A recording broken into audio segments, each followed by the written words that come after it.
Good morning, everyone. Today we're going to read chapter 18. So before we do that, let's remember since it was last Friday.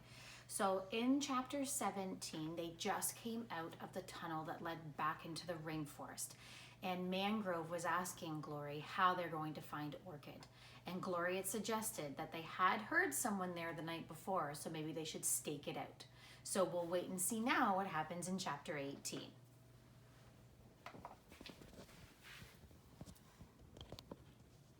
Okay, chapter 18.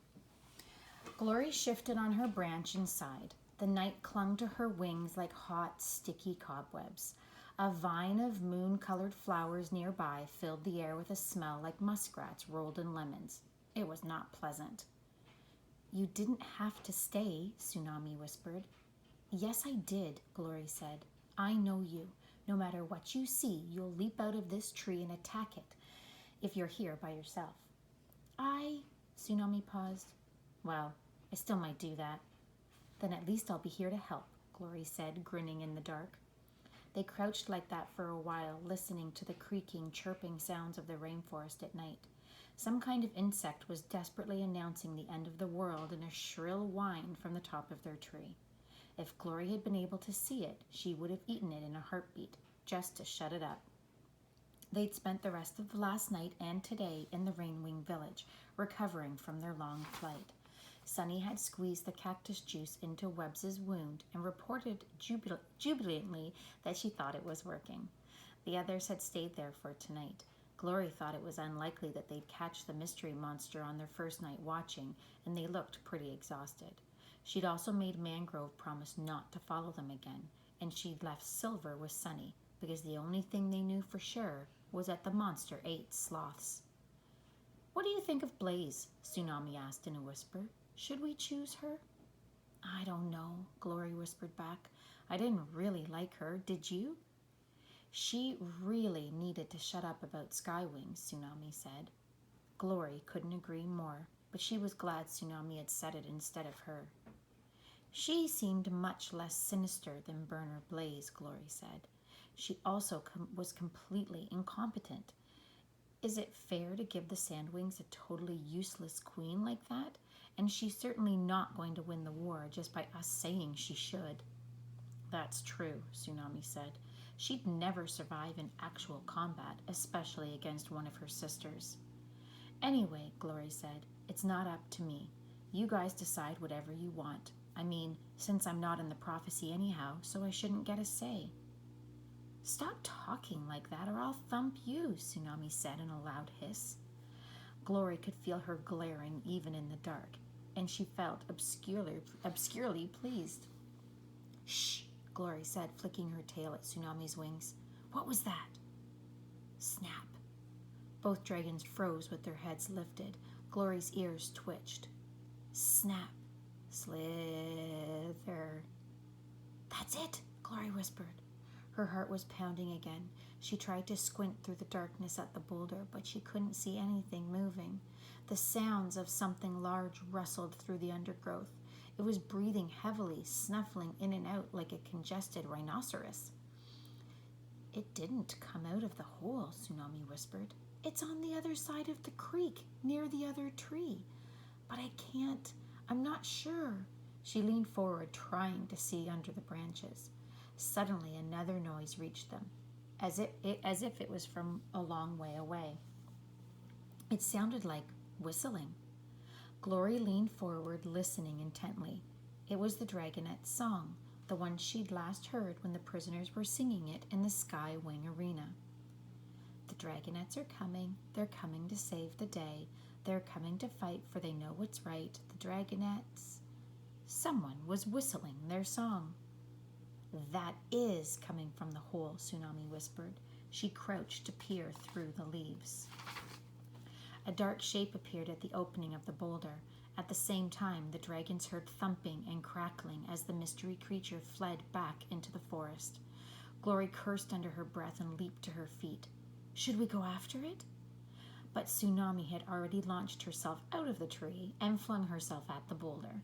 She collided with the shape there, and they both yelped with pain, rolling and grappling on the ground. Glory sprang after her and seized the new dragon's tail.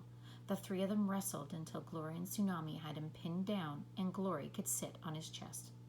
She was not particularly surprised to discover it was Deathbringer. The Nightwing had sand between his claws and an unrepentant expression on his face, from what she could see in the ripples of moonlight that made it through the leaves overhead.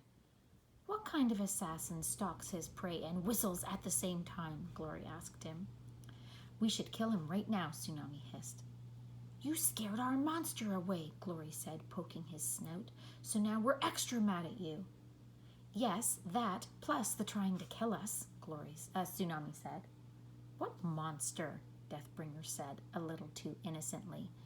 Glory peered at him with growing suspicion. Did he know something? "Did you follow us through the tunnel?" she asked, "or did you already know it was there?" "How would I know it was there?" he asked. "That's what I'd like to know," she said. "Let's take him back to the village and interrogate him," Tsunami said. "I don't think that's safe," Glory said. "I mean for the Rainwings, or for the others. We should keep him as far away from everyone as possible." Tsunami wrinkled her snout, thinking.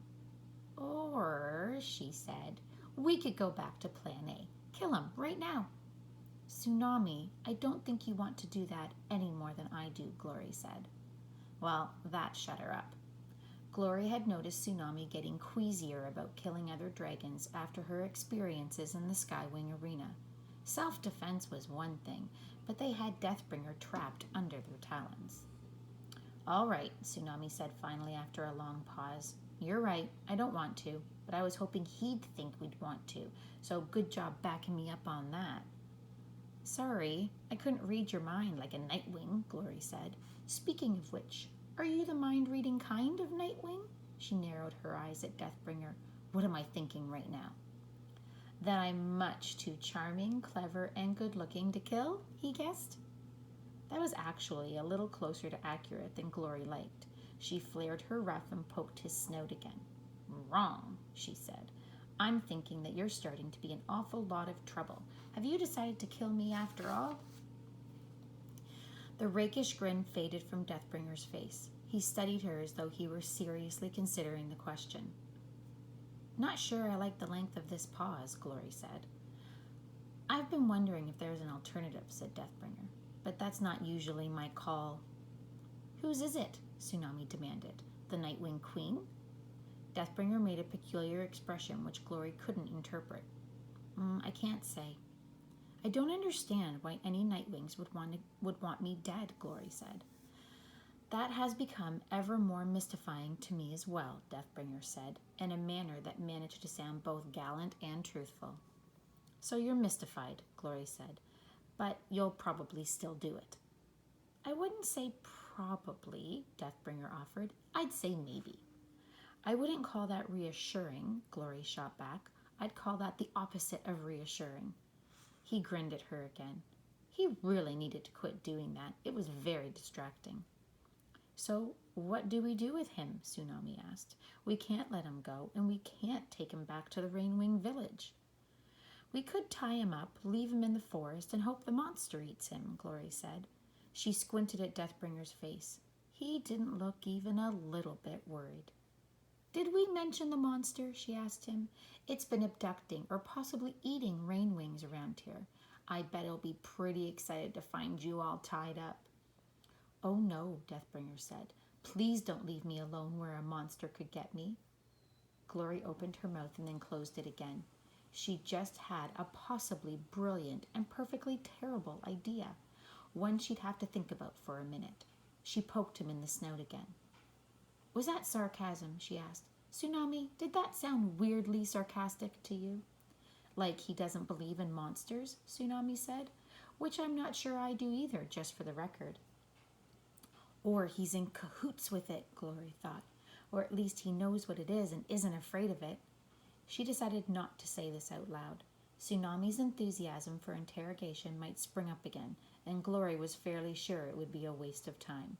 They weren't going to get anything useful out of Deathbringer by looking fierce and demanding answers.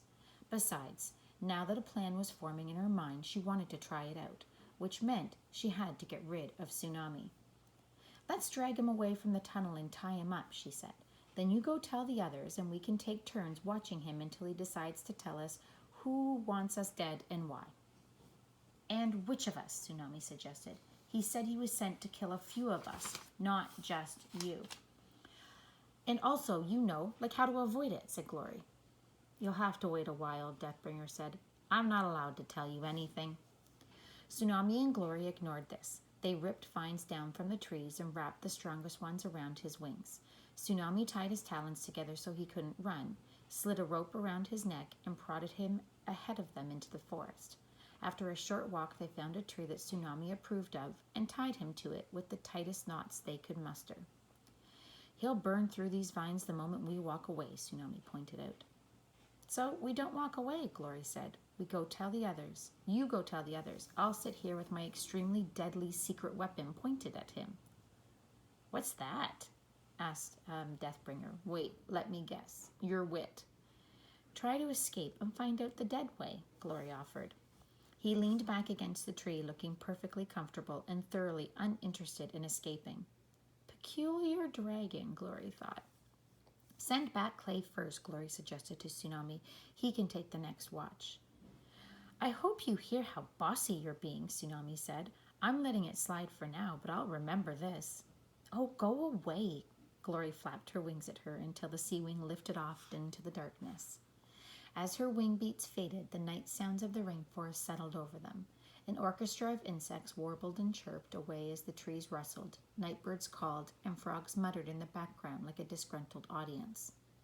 "It's so noisy here," Deathbringer said after a moment. "So alive." "Is it not like that where you come from?" Glory asked.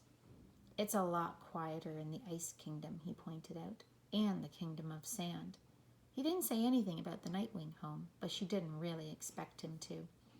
She stared into the trees, thinking hard. Once Clay arrived to take her place, she could slip away. No one would notice she was missing for a while. She could go out and look for the monster by herself, which was the best way to do anything if you asked her. "Don't do it," said Deathbringer suddenly. "You better not be reading my mind," she snapped.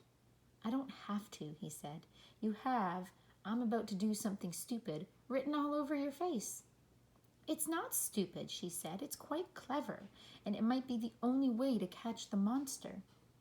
"Maybe you should leave the monster alone," he said. "Forget about it. Get back to that prophecy-fulfilling business."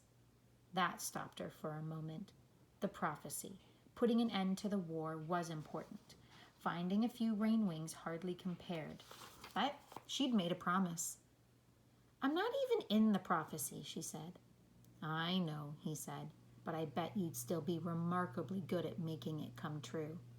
"That doesn't make any sense," she said, "and the Rainwings are my tribe. They need my help." She felt a burst of certainty in her chest. "And I'd have to do this on my own." "Wait," said Deathbringer, with a gratifying note of alarm in his voice. "Why? You have friends. Let them help you." Glory shook her head. "They can't help me with this. The monster, or whatever it is out there, isn't going to approach a group of dragonettes. It attacks Rainwings who are out in the forest alone." "So you're—" Glory smiled at Deathbringer. "I'm going to use myself as bait." And that's the end of chapter 18. I hope Glory does not get caught by a monster. Now she's got me a little worried. All right, well, we'll have to see tomorrow what happens in chapter 19. Bye, guys.